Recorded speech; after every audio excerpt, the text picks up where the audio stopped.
नमस्कार साथियों, आपनो राजस्थान एंड मैथ्स अकेडमी में आप सभी का स्वागत है। आज के सीरीज़ में हम यूथ बुक जो हमने शुरू की है सीरीज़ नंबर 1 उसका चैप्टर नंबर 5 कर रहे हैं, जिसमें हम इंटीग्रेशन से संबंधित कुछ प्रॉब्लम्स जो आपके पीवाईक्यू क्वेश्चंस आए हैं, पीवाईक्यू क्वेश्चन जो आपके यूपी गवर्नमेंट वाले एग्ज़ाम में या फिर DSSS, NVS, KVS जो भी एग्ज़ाम कराती है, इन सब में जो एग्ज़ाम्स में मैथ्स से रिलेटेड क्वेश्चंस आए हैं उनको हम सॉल्व करेंगे। और हम ये यूथ कंपटीशन गाइड जो बुक आती है यूथ पब्लिकेशन के द्वारा, इसमें जितने क्वेश्चंस दिए हैं ये सारे सॉल्व करेंगे।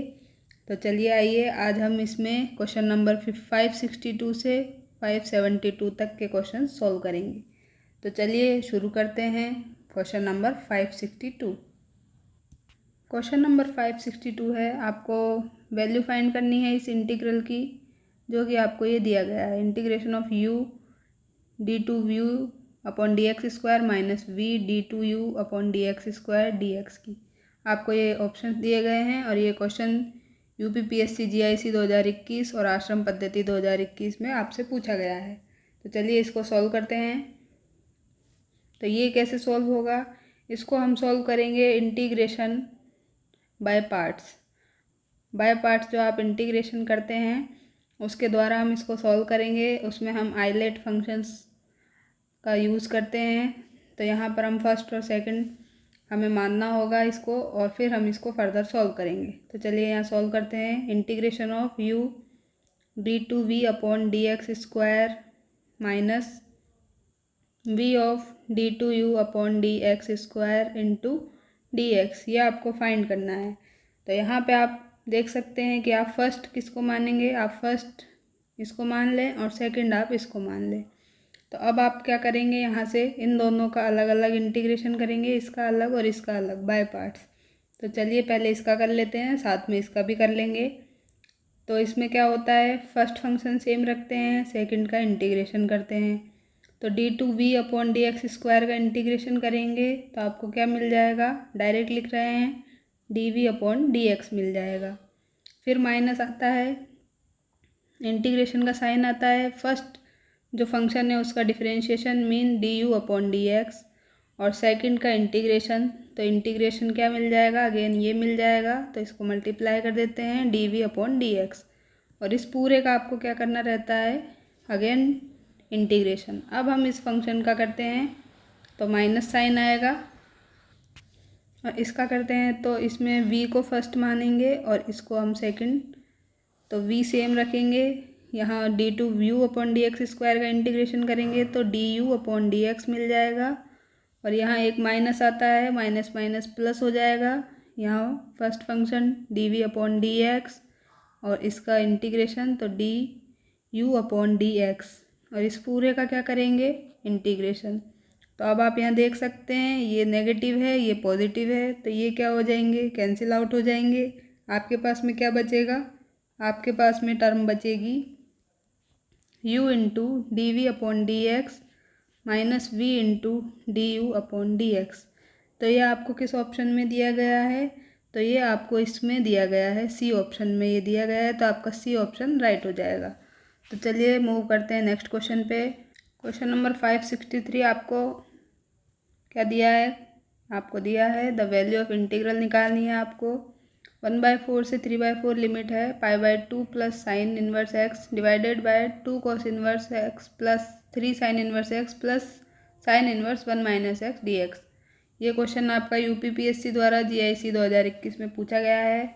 तो चलिए इसको सॉल्व करते हैं। तो सबसे पहला काम क्या है, हमें क्या दिया है वो लिख लेते हैं। तो इंटीग्रेशन दिया है 1/4 से 3/4 π/2 plus sine inverse x upon 2 cos inverse x, और यहाँ से हम लिख सकते हैं इसको, क्या हमें पता है कि cos inverse x plus sine inverse x क्या होता है, π/2 के बराबर होता है। तो यहाँ से हम 2 कॉमन ले लेते हैं और इसको लिख सकते हैं, इस टर्म को हम यहाँ लिख रहे हैं 2 कॉमन लेके 2 cos inverse x plus sine inverse x, और यहाँ से एक साइन इन्वर्स बचेगा तो उसको अलग से लिख रहे हैं, plus sine inverse x plus ये वाला टर्म हम सेम लिख रहे हैं, तो आ जाएगा sine inverse of 1 minus x, और ये डी एक्स यहाँ सेम है, तो इसका हमने क्या यूज़ किया, यहाँ अब यूज़ करेंगे इसका, इसलिए हमने इसको इस तरह से ब्रेक कर लिया है।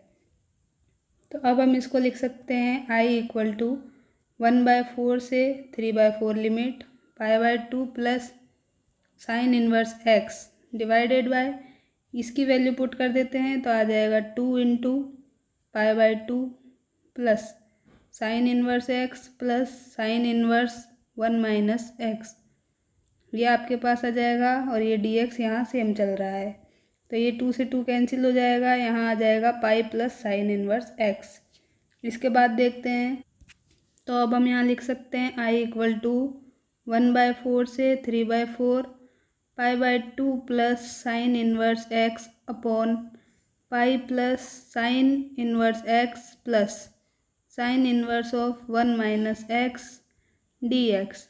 अब आप यहाँ पे क्या करेंगे, अब हम यहाँ पे एक प्रॉपर्टी यूज़ करेंगे, कौन सी प्रॉपर्टी हम यूज़ करेंगे, ये property integration of a to b f of x d x equal to integration of a to b और a f of a plus b minus x d x, इसका अब हम यहाँ पे यूज़ करेंगे।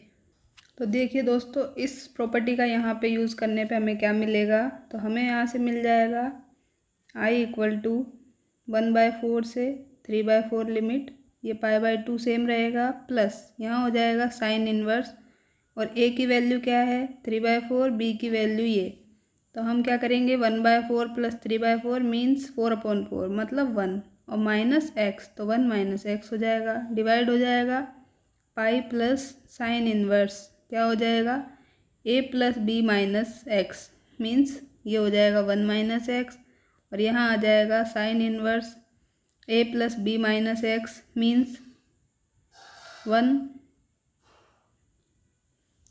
माइनस एक्स, तो 1 minus x plus x. देखिए दोस्तों, यहाँ पे ये नहीं होगा, यहाँ पर होगा 1 माइनस, हम एक्स के प्लेस पे क्या पुट कर रहे हैं a plus b minus x means 1/4 plus 3/4 minus x means 1 minus x, तो यहाँ पे माइनस ऑलरेडी है तो ये हो जाएगा 1 प्लस एक्स, तो यहाँ से ये 1 से 1 कैंसिल हो जाएगा, और अब हमारे पास में क्या बच जाएगा, तो अब हमारे पास में बचेगा आई इक्वल टू 1/4 से 3/4 π/2 plus sine inverse 1 minus x upon pi plus sine inverse 1 minus x plus sine inverse x d x. अब आप क्या करेंगे, अब आप दोस्तों, अब आपके पास ये जो है ये भी आई है और ये भी आई है, तो आप इसको इक्वेशन 1 मान लें, इसको 2 मान लें, और दोनों को ऐड कर देते हैं। अब तो हम ऐड कर रहे हैं 1 + 2 को, तो अब हमें मिल जाएगा यहाँ से 2i equal to integration of 1/4 से 3/4, और ये हो जाएगा π/2 प्लस π/2, तो हो जाएगा पाई, तो पाई प्लस ये सेम साइन इन्वर्स एक्स ये हमने लिखा, और ये हो जाएगा साइन इन्वर्स 1 माइनस एक्स, तो साइन इन्वर्स 1 माइनस एक्स, और डिवाइड ये डिनोमिनेटर दोनों का सेम है तो इसको लिख लेते हैं, तो आ जाएगा पाई plus sine inverse 1 minus x plus sine inverse x d x. अब आपको यहाँ से दिख रहा है कि ये टर्म और ये टर्म सेम है तो कैंसिल कर देते हैं। अब इसको हम सोल्व कर लेते हैं, तो आएगा 2i इक्वल टू 1/4 से 3/4 डी एक्स, यहाँ है 1, तो इसका आप आराम से इंटीग्रेशन कर सकते हैं, तो आएगा 2i इक्वल टू एक्स, और ये लिमिट 1/4 से 3/4, इसको अब आप सॉल्व करें तो 2i इक्वल टू आ जाएगा 3/4 माइनस 1/4, तो ये आएगा 2/4 मीन्स 1/2। अब इस 2 को आप डिवाइड कर दें तो आ जाएगा इंटीग्रेशन की वैल्यू 1/2 इंटू 2 मीन्स 1/4। तो आपका आंसर क्या आया, इसका आपका आंसर आया है 1/4, जो कि आपको किस ऑप्शन में दिया गया है, जो कि आपको ऑप्शन नंबर ए में दिया गया है। तो ये क्वेश्चन यहाँ पे समाप्त होता है। चलते हैं नेक्स्ट क्वेश्चन पे। आपको 564 क्वेश्चन में पूछा गया है an appropriate substitution for integral this. तो आपको बताना है कि कौन से एक्स के लिए जो ये इंटीग्रेशन है वो ठीक रहेगा। तो आप यहाँ पे ये एक्स के आपको ऑप्शंस दिए गए हैं, ये सारे ऑप्शंस आपको रख रख के पुट करके देखने होंगे। तो हम यहाँ पे ले रहे हैं option number C, x equal to t की पावर 6। तो हम ले रहे हैं सी ऑप्शन। आप 1 बाय 1 लेके चल सकते हैं, हमने ये चूज़ किया है तो एक्स इक्वल टू ये ले लेते हैं। अब हम इसको यहाँ पे सब्स्टिट्यूट कर देते हैं। तो सबसे पहले तो हमें यहाँ के लिए क्या चाहिए, डी एक्स। तो डी एक्स आ जाएगा आपके पास 6 टी की पावर 5 डी टी। अब यहाँ से आप सब्स्टिट्यूट कर दे तो आ जाएगा 1 प्लस एक्स के प्लेस पे टी की पावर 6, और यहाँ पावर क्या है 1/2 है, और यहाँ हो जाएगा 1 प्लस टी की पावर 6 की पावर 1/3, और डी टी के प्लेस डी एक्स के प्लेस पे आप रखेंगे 6 इंटू टी की पावर 5 डी टी। अब इसको आप सॉल्व कर लें तो आ जाएगा आपके पास में, ये 6 तो हम बाहर ले लेते हैं तो बाहर लिख देते हैं। यहाँ आ जाएगा 6/2 मीन्स 1 प्लस टी क्यूब। यहाँ हो जाएगा 6/3 तो 1 प्लस टी स्क्वायर, और ये है किससे मल्टीप्लाई, टी की पावर 5 डी टी से। तो ये आपके पास आया है। अब आप इसको मल्टीप्लाई कर दें तो आ जाएगा 6 into t to the power 5 plus t to the power 8 upon 1 plus t square d t. अब आप इसको कैसे सॉल्व कर सकते हैं, इसको आप पार्शियल फ्रैक्शन से सॉल्व कर सकते हैं, लेकिन आपको यहाँ पे सॉल्व नहीं करना है, आपको सिर्फ यही बताना था कि कौन से एक्स के लिए ये सेटिस्फाई करता है। तो आपने बता दिया है ऑप्शन नंबर सी के लिए ये सेटिस्फाई कर रहा है। तो चलते हैं नेक्स्ट क्वेश्चन पे। तो क्वेश्चन नंबर 565 आपको दिया है कि आपको फाइंड करनी है वैल्यू इस इंटीग्रल की। तो यहाँ पे आपके पास एक प्रॉपर्टी होती है, integration of a to b f of x upon f of x plus f of a plus b minus x आपके पास हो तो उसकी वैल्यू डायरेक्ट आप लिख सकते हैं बी माइनस ए अपॉन 2। तो यहाँ पर ए और बी की वैल्यू क्या है, ए की वैल्यू है यहाँ पर 4 और बी की वैल्यू है 7। तो आप यहाँ पुट कर दें तो आ जाएगा 7 माइनस 4 अपॉन 2 मीन्स 3/2। तो आपका कौन सा क्वेश्चन ऑप्शन राइट हो जाएगा, ऑप्शन नंबर डी राइट हो जाएगा। आपको अगर ये प्रॉपर्टी याद नहीं है तो आप दूसरे तरीके से भी कर सकते हैं। तो यहाँ पे आपने फर्स्ट मेथड से इसको देख लिया है, सेकंड मेथड से हम इसको वापस करते हैं। तो इसमें आपको क्या करना होगा, आप ये जो आपको दिया है इसको आई मान लें, और अब यहाँ पे हम प्रॉपर्टी लगाएंगे जो कि आपने अभी पहले देखी थी, कौन सी वाली, a to b f of x d x को हम लिख सकते हैं a to b f of a plus b minus x d x. इसका यूज हम इसमें करेंगे तो हमें मिल जाएगा यहाँ से I equal to a to b means 4 से 7, और एक्स के प्लेस पे क्या रखेंगे अब, ए प्लस बी माइनस एक्स। तो ए प्लस बी माइनस एक्स को यहाँ लिख लेते हैं। ए की वैल्यू है 4 प्लस बी की value 7 minus x means 11 minus x. तो ये वैल्यू यहाँ रख देते हैं तो आ जाएगा 11 माइनस एक्स की पावर 10 अपॉन, यहाँ भी 11 माइनस एक्स की पावर 10 हो जाएगा, प्लस यहाँ 11 माइनस एक्स है तो इसके प्लेस पे क्या हो जाएगा, इसके प्लेस पे एक्स हो जाएगा तो एक्स की पावर 10 डी एक्स। अब इसको 1 माने, इसको 2 माने और दोनों को ऐड कर दें तो अब आ जाएगा आपके पास 2i इक्वल टू 4 से 7, और यहाँ हो जाएगा x to the power 10 plus 11 minus x की पावर 10 अपॉन 11 माइनस एक्स की power 10 plus x to the power 10 d x. ये दोनों कैंसिल हो जाएंगे तो अब आ जाएगा आपके पास में 2i equal to D x. तो यहाँ से आप इसका इंटीग्रेशन कर सकते हैं और लिमिट ये 4 से 7 सेम रहेगी। तो अब आप लिख सकते हैं 2i इक्वल टू एक्स और लिमिट है 4 से 7। अब इसको आप फर्दर सॉल्व कर लें तो आएगा 2i equal to 7 minus 4 means 3। तो अब आ जाएगा आपके पास i इक्वल टू 3 अपॉन 2। तो आपका यहाँ से भी आंसर 3/2 आया था और यहाँ भी आपने देखा कि यहाँ भी आपको आंसर 3/2 मिला था। तो आप एग्ज़ाम में ये अप्रोच ना अपनाएं, इसको नहीं यूज़ करें, आप इसी को ध्यान में रखें और इससे करें ताकि आपको कम समय में अच्छा नंबर मिल जाए और आपको आपका एग्ज़ाम क्रैक हो पाए। तो अगर आपको ये सॉल्यूशन वाली सीरीज़ अच्छी लग रही है तो आप कमेंट बॉक्स में ज़रूर बताएं, जिससे हमारा मोटिवेशन बना रहे वीडियो बनाने का और आपकी हेल्प हो सके। और वीडियो को आप ज़रूर लाइक करें, चैनल को सब्सक्राइब करें, ताकि हम आपके लिए ऐसा कंटेंट आगे तक लाते रहें। चलिए मूव करते हैं क्वेश्चन नंबर 566 की ओर। 564 है, आपको एरिया फाइंड करना है। पैराबोला जो आपको दिया है 4y = 3x² by straight line 2y = 3x+12, इनके द्वारा जो एरिया कट ऑफ होता है उसका आपको एरिया फाइंड करना है। तो पहले हम एक ग्राफ बना लेते हैं, उसके आधार पे हम इसको सॉल्व करेंगे। तो सबसे पहले हम यहाँ पे बनाते हैं ये XY एक्सिस। अब हम यहाँ पे बनाते हैं एक स्ट्रेट लाइन जो ये वाली है, तो इसको हम यहाँ बना लेते हैं। तो हमारे पास में यहाँ से आएगा कुछ इस प्रकार की एक स्ट्रेट लाइन आएगी। हम रफ डायग्राम बना रहे हैं। और फिर हम यहाँ से बना सकते हैं ये पैराबोला। तो ये आएगा आपके पास इस प्रकार से कुछ। तो अब आपको कौन सा एरिया फाइंड करना है, जो यहाँ पे ये दोनों कट कर रहे हैं। तो कहाँ कट हो रहा है, ये सारा एरिया यहाँ पे आ जाएगा। ये पूरा एरिया आपको फाइंड करना है। तो अब हम यहाँ पे फाइंड करते हैं। उसके लिए पहले आपको क्या निकालने होंगे, ये आपको पॉइंट्स निकालने होंगे।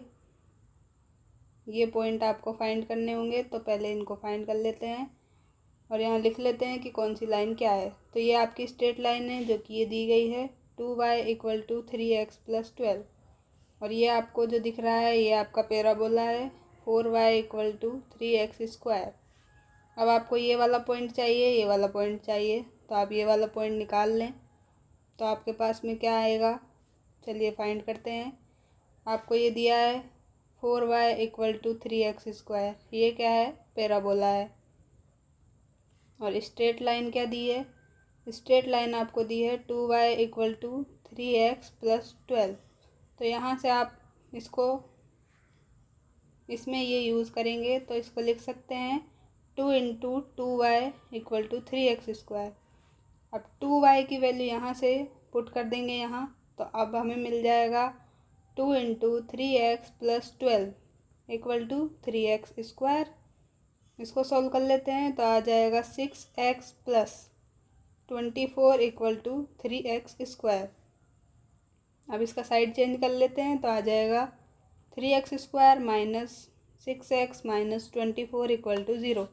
अब ये क्या है, एक प्रकार की क्वाड्रेटिक इक्वेशन है। तो क्वाड्रेटिक इक्वेशन है तो हमें इसके क्या मिलेंगे, 2 रूट मिलेंगे, तो जिसको हम फैक्टर करके निकाल सकते हैं। तो इसके फैक्टर्स क्या आएंगे, आप चाहें तो यहाँ से 3 कॉमन ले लें और 0 में भेज दें तो आ जाएगा x² - 2x - 6 = 0। अब यहाँ से आप आसानी से फैक्टर कर सकते हैं। सॉरी फ्रेंड, यहाँ आएगा -6 के प्लेस पे 8। तो अब हम इसके फैक्टर कर सकते हैं। फैक्टर क्या हो जाएंगे, 4 और 2। तो हम लिख सकते हैं x - 4 और x + 2, ये इसके फैक्टर हो जाएंगे। तो हमें x की वैल्यू मिल जाएगी 4 और -2। अब ये दोनों वैल्यूज़ उठाकर आप कहाँ पुट कर देंगे, आप यहाँ पुट कर दें तो आपको y की वैल्यू मिल जाएगी। तो y की वैल्यू निकाल लेते हैं। तो दोस्तों आप ये दोनों वैल्यू उठाकर x की यहाँ पुट कर देते हैं तो यहाँ पे हमें मिलेगा y की वैल्यू। तो पहले बार हम x = 4 रखते हैं तो हमारे पास आएगा 4y = 3 और 4 का स्क्वायर। तो ये 4 1 टाइम इससे कैंसिल होगा तो y = बचेगा 3 × 4 मीन्स 14। तो y की एक वैल्यू आई 14। और दूसरी वैल्यू निकालते हैं, जब x = -2 है तो आएगा 4y = 3 × 2²। 2² मीन 4, तो 4 से 4 कैंसिल, तो y = 3 आया। अब यहाँ से आप क्रिटिकल पॉइंट लिख सकते हैं। तो आप इंटरसेक्टिंग पॉइंट लिख लें यहाँ से, जो कि एक्स वाई के फॉर्म में हम लिखेंगे। तो हमारे पास में आएगा 4 पे y की वैल्यू क्या आई है 12। तो एक पॉइंट आया 4, 12 और दूसरा पॉइंट क्या आया है -2 पे 3, तो -2, 3। यह आपके सामने क्या आया है, इंटरसेक्टिंग पॉइंट आया है। तो अब आप यहाँ से लिमिट आपको मिल चुकी है, तो लिमिट आप यहाँ से यहाँ तक यूज़ कर लें -2 से 4। अगर x के फॉर्म में लिखेंगे तो x के फॉर्म में ही हम इसको यूज़ करेंगे। तो चलिए आइए आगे सॉल्व करते हैं। तो आपको ये एरिया फाइंड करने के लिए क्या करना होगा, ये स्ट्रेट लाइन का जो है एरिया, उसमें से आपको ये पैराबोला का एरिया घटा देंगे और लिमिट ले लेंगे हम एक्स की, तो फिर हम इसका एरिया निकाल सकते हैं, क्योंकि हमें कट ऑफ पॉइंट का एरिया निकालना है। तो चलिए आगे इसको सॉल्व करते हैं। तो अब हमारे पास में जो दिया था वो लिख लेते हैं। पहले क्या दिया था, 4y इक्वल टू 3x²। एक ये दिया है, तो यहाँ से y की वैल्यू निकाल लें, तो आ जाएगी 3/4x²। तो एक वैल्यू आपने ये निकाल ली पैराबोला से। दूसरा आप स्ट्रेट लाइन से निकाल ले। स्ट्रेट लाइन दी थी 2y इक्वल टू 3x+12। यहाँ से भी y की वैल्यू निकाल लें, तो 2 से डिवाइड करना होगा, तो y इक्वल टू मिलेगा 3x+12/2। अब आप एरिया निकाल लें, तो अब आपके पास में एरिया क्या आएगा, एरिया आएगा आपके पास में -2 से 4 लिमिट, ये हमने x की लिमिट ली है -2 से 4। एरिया हम निकालते हैं, तो 3x+12/2 माइनस, इसको माइनस कर देते हैं, तो 3/4x², और यहाँ रहेगा dx। तो हमने क्या किया है, एक तरह से y2 - y1 dx किया है। तो अब हम इसको सॉल्व कर लेते हैं। तो अब हमारे पास में आ जाएगा क्या, अलग अलग इंटीग्रेशन कर लें, या फिर पहले आप यहाँ से कॉमन ले लें। क्या कॉमन आएगा, 3 कॉमन ले लेते हैं यहाँ से। 3 कॉमन लेके बाहर कर देते हैं, तो आ जाएगा 3/2 -2 से 4, और यहाँ आ जाएगा x+4 आपने 2 भी बाहर ले लिया, तो x+4 सिंपली बचेगा, और ये dx रहेगा माइनस, यहाँ आप 3/4 बाहर ले लें, यहाँ रहेगा -2 से 4 x² dx। अब इसका इंटीग्रेशन आप आराम से कर सकते हैं, तो आएगा 3/2 इंटू x²/2 + 4x -2 से 4 -3/4 x² का इंटीग्रेशन होगा x³/3 -2 से 4 लिमिट। अब आप यहाँ से क्या कर सकते हैं, आप ये वैल्यूज़ पुट कर दें, तो लिमिट पुट करने पे आपको फाइनल आंसर क्या मिल जाएगा, तो लिमिट पुट करेंगे आप जब, तो आपको फाइनल आंसर मिल जाएगा 27² यूनिट। आप चाहें तो सॉल्व कर लें, आपके पास यही आंसर आएगा। तो हम चलते हैं नेक्स्ट क्वेश्चन पे। क्वेश्चन नंबर 567, इसमें भी आपको एरिया फाइंड करना है बाउंडेड रीजन का, जो कि आपको 2 कर्व दिए हैं, मतलब पैराबोला ही दिए हैं, y² = x और x² = y। तो इसका आपके पास एक डायरेक्ट फॉर्मूला भी होता है, अगर आपको याद हो तो मैं यहाँ से रिवाइज कर देती हूँ। अगर हमारे पास y² = 4ax पैराबोला हो और दूसरा हो x² = 4ay, तो इनका एरिया क्या होता है, तो जो हम एरिया निकालते हैं वो हमारे पास आता है 16/3a²। लेकिन अब हमारे पास इसमें तो नहीं है, तो हमारे पास जिस फॉर्म में है तो वहाँ से लिख लेते हैं। हमारे पास है y² = x और दूसरा है x² = y। तो यहाँ आप देख सकते हैं कि यहाँ 4a से मल्टीप्लाई है, बाकी सारा आपका सेम है। तो यहाँ आप देख सकते हैं कि एक तरह से 4a की वैल्यू यहाँ 1 है, तो आप a की वैल्यू निकाल सकते हैं 1/4। यहाँ से भी 4a = 1 है, तो यहाँ से भी a की वैल्यू सेम आएगी 1/4। अब ये a की वैल्यू उठाकर आप यहाँ पुट कर दें, तो आ जाएगा 16/3 इंटू 1/4 का होल स्क्वायर। तो ये हो जाएगा 4 का स्क्वायर मीन 16, तो 16 से 16 कैंसिल, तो आपके पास आएगा आंसर 1/3। तो आप डायरेक्ट भी इसको कर सकते हैं, तो आपका ऑप्शन नंबर सी राइट हो जाएगा। ये क्वेश्चन आपका 2 बार पूछा गया है, 2016 और 2021 में UPTGT में, और UPPCS में भी ये आपका पूछा गया है। तो इस प्रकार के क्वेश्चन आपसे पूछे जाते हैं, तो आप इसको ज़रूर ध्यान रखें। चलते हैं नेक्स्ट क्वेश्चन पे। आपको क्वेश्चन नंबर 568 में पूछा गया है integration of e⁻x × x - 1 upon x+1 का क्यूब dx। तो इसकी वैल्यू आपको फाइंड करनी है। ये क्वेश्चन आपका UPTGT 2021 में पूछा गया है। तो यहाँ पर आप क्या करेंगे, सबसे पहले आप यहाँ पे जो आपके पास न्यूमरेटर है उसमें 1 ऐड कर देंगे और सब्ट्रैक्ट कर देंगे। तो चलिए आइए कर देते हैं। तो आएगा हमारे पास e⁻x को बाहर रखते हैं, यहाँ x+1 करते हैं, -1 करते हैं, और -1 ऑलरेडी है, सेम ये रहेगा। इसको सेम रखते हैं डिनोमिनेटर को, तो x+1 का क्यूब और dx हो जाएगा। अब इसको लिखते हैं e⁻x इंटू x+1, और इसको लिख देते हैं मिलाकर में -2 अपॉन x+1 का क्यूब dx। तो अब आप यहाँ से क्या कर सकते हैं, अब आप यहाँ से इसको लिख सकते हैं क्या, अलग अलग हम इसको अलग अलग हम इसको ब्रेक कर सकते हैं। तो हमारे पास आ जाएगा इंटीग्रेशन ऑफ e⁻x बाहर है और यहाँ आ जाएगा x+1 अपॉन x+1 का क्यूब -2 अपॉन x+1 का क्यूब dx। तो यहाँ एक बार ये कैंसिल हो जाएगा तो बचेगा 2 टाइम्स, तो आ जाएगा e⁻x into 1 upon x+1 square -2 upon x+1 का होल क्यूब इंटू dx। अब आपको एक फॉर्मूला पता होगा, नहीं पता है तो मैं यहाँ पे इसको लिख रही हूँ, आप यहाँ से इसको नोट कर लें, यह आपके लिए बहुत इम्पोर्टेंट रहेगा। तो ये है आपके पास में इंटीग्रेशन ऑफ e⁻x और f(x) प्लस f का डेरिवेटिव अगर आपके पास हो तो आप उसको लिख सकते हैं क्या, e⁻x into f(x) plus constant. तो हमारे पास यहाँ पे यही फॉर्म बन रही है, आप यहाँ देख सकते हैं। ये क्या है, f(x) है और इसका डेरिवेटिव क्या है, ये है, ये इसका डेरिवेटिव है। तो अब हमारे पास इसका आंसर क्या आ जाएगा, e⁻x और f(x), तो मीन्स सॉरी प्लस कांस्टेंट भी आ जाएगा, तो प्लस कांस्टेंट। अब हम इसको यहाँ से लिख सकते हैं e⁻x और f(x) की वैल्यू क्या है, ये है, तो ये आ जाएगी 1 अपॉन x+1 का होल स्क्वायर प्लस c। तो आप यहाँ से देख सकते हैं अब कि कौन सा ऑप्शन मैच हो रहा है। तो आप यहाँ देखें तो आपको मिलेगा ऑप्शन नंबर जो है ए आपका राइट हो जाएगा। तो आपके पास में इस क्वेश्चन का आंसर ये ए हो गया है। चलते हैं नेक्स्ट क्वेश्चन पे।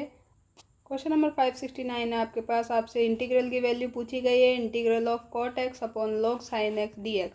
ये क्वेश्चन आपका यूपी TGT 2021 में आया है। तो चलिए इसको सॉल्व करते हैं। अगर आप log sin x जो आपका डिनोमिनेटर में है उसको t मानेंगे तो आपके पास में क्या आएगा, जब आप इसका डिफ्रेंशिएशन करेंगे विद रेस्पेक्ट टू x तो आपके पास में आएगा log x का क्या होता है 1 अपॉन x। अब x के प्लेस पे sin x है तो आ जाएगा 1 अपॉन sin x, और sin x का क्या होगा तो आ जाएगा cos x, और ये dx इक्वल टू dt। तो आपके पास में क्या आया, cos x upon sin x dx equal to dt। तो cos x upon sin x क्या होता है, cot x dx dt। यही आपका न्यूमरेटर में दिया गया है। तो अब हम वैल्यू पुट करते हैं तो आएगा dt अपॉन t। तो dt अपॉन t क्या होता है, log ऑफ t होता है। और t को आपने क्या माना था, log sin x, तो आप यहाँ रख दें तो आ जाएगा log of log sin x plus constant, यहाँ प्लस कांस्टेंट है तो आपका ऑप्शन नंबर डी राइट हो जाएगा। चलते हैं नेक्स्ट क्वेश्चन। क्वेश्चन नंबर 570 आपका यूपी TGT 2021 में पूछा गया है। ये है इंटीग्रल ऑफ 1 से 3 e⁻log x प्लस 1 dx क्या होगा। तो ये बहुत इजी क्वेश्चन है, आपको दिया है e⁻log x प्लस 1 dx। तो e से log कैंसिल हो जाता है तो आ जाएगा आपके पास इंटीग्रेशन ऑफ x प्लस 1 dx, और लिमिट है 1 से 3, यहाँ भी 1 से 3। तो आप इसको सिंपली लिख सकते हैं x dx plus integration of 1 into D x. Limit आपकी सेम है 1 से 3, 1 से 3। यहाँ इसका इंटीग्रेशन आपको पता है x² अपॉन 2 हो जाएगा, लिमिट है 1 से 3। यहाँ 1 का इंटीग्रेशन होता है x, तो लिमिट आ जाएगी 1 से 3। अब आप इसको सॉल्व कर लें तो आ जाएगा 3 का स्क्वायर अपॉन 2 माइनस 1 अपॉन 2, और ये हो जाएगा प्लस 3 माइनस 1। लिमिट आपने पुट कर दी। अब आप सॉल्व कर लें तो 9/2 माइनस 1/2 प्लस यहाँ हो जाएगा 3 माइनस 1 2। तो यहाँ आ जाएगा आपके पास एलसीएम 2, तो आएगा 9 माइनस 1 और ये 2 सेम है तो यहाँ आ जाएगा 8/2 मीन्स 4। तो 4 प्लस 2 मतलब 6। तो आपके इस क्वेश्चन का आंसर क्या हो गया, ऑप्शन नंबर बी हो गया है। चलिए चलते हैं नेक्स्ट क्वेश्चन पे। इससे पहले आप अगर हमें बताएं कि आपको ये सीरीज़ कैसी लग रही है तो आपके लिए अच्छा रहेगा, ताकि हम आपके लिए ऐसा यूज़फुल कंटेंट लाते रहें और आपकी हेल्प हो सके और आपका अच्छा एग्ज़ाम जाए, आपकी अच्छी नौकरी लगे। इसी काम के साथ हम आगे चलते हैं। तो ये सब आपको अगर अच्छा लगता है तो आप वीडियो को ज़रूर लाइक करें और कमेंट करें। चलिए चलते हैं क्वेश्चन नंबर 571 की ओर, जो कि है 0 से 1 limit tan inverse x upon 1 plus x square dx। ये क्वेश्चन भी आपका यूपी TGT 2021 में पूछा गया है। तो चलिए इसको सॉल्व कर लेते हैं।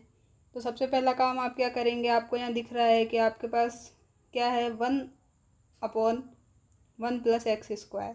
तो ये 1/1 प्लस एक्स स्क्वायर क्या होता है, ये होता है एक तरह से tan इनवर्स एक्स का ही integration, sorry friend, tan inverse x का ये क्या होता है, डिफ्रेंशिएशन। तो अब हम इसको मान लेते हैं, tan इनवर्स एक्स को हम एज्यूम करते हैं t। अब हम इसका डिफ्रेंशिएशन करते हैं एक्स के रेस्पेक्ट में, तो हमारे पास आएगा 1/1 plus x square d x equal to d t. Limit भी देख लेते हैं, x इक्वल टू 1 पे क्या हो जाएगी, tan inverse 1 equal to t. तो tan इनवर्स 1 की वैल्यू क्या होती है, π/4 होती है, तो t की वैल्यू π/4 आ जाएगी। और x इक्वल टू 0 पे क्या हो जाएगा, tan inverse 0 equal to t. तो tan इनवर्स में 0 वैल्यू किसकी होती है, 0 की, तो t की वैल्यू 0 आ जाएगी। ये आपकी क्या है, लोअर लिमिट है, ये आपकी अपर लिमिट है। तो अब आप ये सब वैल्यू यहाँ रख दें, ये सब वैल्यू यहाँ रखने पे आपको मिल जाएगा 0 से π/4, और ये आ जाएगा आपके पास में t इंटू डी टी। तो अब इसको आप लिख सकते हैं t²/2 और 0 से π/4। ये 1/2 आप बाहर ले लें तो आ जाएगा 1/2 इंटू t², 0 से π/4। अब आप ये लिमिट रख दें तो आ जाएगा 1/2 इंटू π²/16 माइनस 0। तो अब मल्टीप्लाई करने पे क्या आ जाएगा, π²/32। तो ये आपको किस ऑप्शन में दिया गया है, ये आपको सी ऑप्शन में दिया गया है। यही आपका इस क्वेश्चन का सही आंसर हो जाएगा। चलते हैं नेक्स्ट क्वेश्चन पे, जो कि आज का आपका लास्ट सवाल है। तो ये क्वेश्चन है 572। इसमें आपको पूछा गया है इंटीग्रेशन ऑफ π/4 से π/3 dx upon sine square x into cos x. इसकी वैल्यू आपको निकालनी है। ये क्वेश्चन भी आपका यूपी टीजीटी 2021 में पूछा गया है। तो चलिए इसको भी सॉल्व कर लेते हैं। तो आपको ये दिया गया है, इसको लिख सकते हैं, सेम लिख लेते हैं पहले, sign square x cos square x और π/4 से π/3 लिमिट है। अब यहाँ पे आपको कुछ नहीं दिख रहा है तो इसको आप 1 से मल्टीप्लाई मान सकते हैं। तो 1 क्या होता है आप जानते हैं, sign square x plus cos square x, हम इसको लिख सकते हैं। तो इसको लिख लेते हैं। तो अब हमारे पास आ जाएगा इंटीग्रेशन ऑफ π/4 से π/3 sine square x plus cos square x upon sine square x into cos square x d x. अब आप यहाँ से क्या करें, अब आप इसको अलग अलग ब्रेक कर लें। तो आ जाएगा i इक्वल टू आपके पास में π/4 से π/3 और sine square x upon sine square x cos square x d x plus π/4 से π/3 कॉस स्क्वायर एक्स अपॉन क्या हो जाएगा, sine square x cos square x d x. अब क्या हो जाएगा, यहाँ से साइन स्क्वायर से साइन स्क्वायर कैंसिल, यहाँ कॉस स्क्वायर से कॉस स्क्वायर कैंसिल। तो अब इसको आप लिख सकते हैं i equal to 1/cos square means sec square x d x. Limit आपकी सेम चल रही है π/4 से π/3। यहाँ हो जाएगा 1/sin square mean cos square. तो आप इसको लिख सकते हैं इंटीग्रेशन ऑफ π/4 से π/3 cosec square x d x. अब आपको इन दोनों का इंटीग्रेशन पता है तो आप यहाँ से इसको लिख सकते हैं। इसका इंटीग्रेशन होता है tan x और इसका इंटीग्रेशन क्या होता है, माइनस का cot x। तो इन दोनों को आप यहाँ पुट कर दें और फिर हम लिमिट रखेंगे तो हमारे पास फाइनल आंसर आ जाएगा। तो अब हम लिखते हैं i equal to tan x, limit है π/4 से π/3, माइनस हो जाएगा cot x और ये हो जाएगा π/4 से π/3। अब आप यहाँ पे लिमिट रख दें तो आ जाएगा tan π/3 माइनस tan π/4 और इसमें रखते हैं तो माइनस बाहर है और ये आ जाएगा cot π/3 माइनस cot π/4। अब यहाँ पे वैल्यू रखते हैं तो tan π/3 ये क्या होता है, ये होता है √3, ये होता है tan π/4 tan 45 1, यहाँ हो जाएगा cot π/3 1/3 और cot π/4 मीन 1 तो -1। अब इनको सॉल्व कर लेते हैं तो आएगा √3 - 1 माइनस 1/3 +1, तो 1 से 1 कैंसिल हो जाएगा, आएगा √3 माइनस 1/√3। यहाँ से अब आप एलसीएम ले लें √3, तो आएगा √3 एलसीएम, यहाँ हो जाएगा √3 × 3 तो 3 - 1, तो आपका आंसर आएगा 2/√3। यह आपका कौन सा ऑप्शन में दिया गया है देखते हैं, आपको सी ऑप्शन में दिया गया है, तो आपका ये ऑप्शन राइट हो जाएगा। तो आज के लेक्चर में इतना ही रखते हैं दोस्तों। अगर आपको ये सीरीज़ अच्छी लग रही है तो आप ज़रूर लाइक करें, कमेंट करें और शेयर करें, ताकि हमें मोटिवेशन मिलता रहे और हम आपके लिए ऐसा यूज़फुल कंटेंट लाते रहें। नेक्स्ट वीडियो में हम और ज़्यादा क्वेश्चंस आपको सॉल्व कराने की कोशिश करेंगे। तो मिलते हैं नेक्स्ट वीडियो में। Thank you for watching.